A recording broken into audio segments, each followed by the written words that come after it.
তোমাদের জানা আছে কি না এটা অবশ্যই বলবে। এই ফুলটা আমার হাতে তোমরা চিনতে পারছো। আর এই ফুলটা অবশ্যই দেখে বলো তো এই ফুলটা কী ফুল, আর কালারটা কী দারুণ, তাই না? আর কি সোনা দেখো, সোনা আমার কাছে আসার জন্য খুব বায়না করছে, একভাবে আমার দিকে তাকিয়ে আছে। তো আমি আর থাকতে পারলাম না, আমি কোলেই নিয়ে নিলাম ওকে। আর কোলে নিয়ে দেখো ফোনের দিকে মানে ফোনটা ওকে দেখাচ্ছিলাম, সেই যখন ফোন দেখছে ফোনের দিকে তাকিয়েই আছে। ও দিদিদেরকে আর অতটা ধ্যান করে না।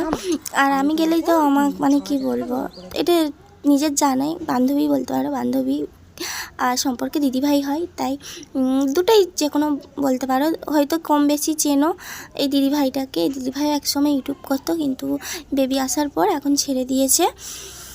তো যাই হোক, ও দেখো কেমন ফোনের দিকে তাকিয়ে আছে। আর ওকে অনেকক্ষণ থেকে বলছি শোনো একটা হামি দাও, একটা হামি দাও, কিছুতে হামি দিতে চায় না। ও ফোনটাকে নেবে আমার কাছ থেকে, ফোনটাও নেবে, ওর ফোনটা চাই। ফোনের ভেতরে নিজেকে দেখছে, দেখো কীভাবে তাকিয়ে আছে শুধু দেখো। আর এখনকারের বাচ্চারা ফোন বলতে অজ্ঞান।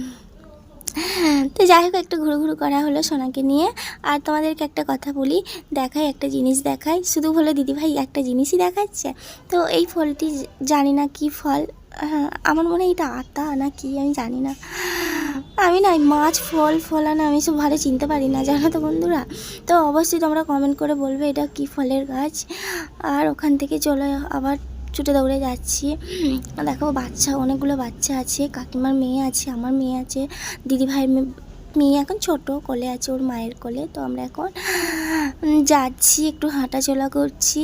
আর তোমাদেরকে দেখো এটা মাটির বাড়ি, হলুদ কালারের বাড়িটা একটা মাটির বাড়ি, কত সুন্দর ডিজাইনটা না।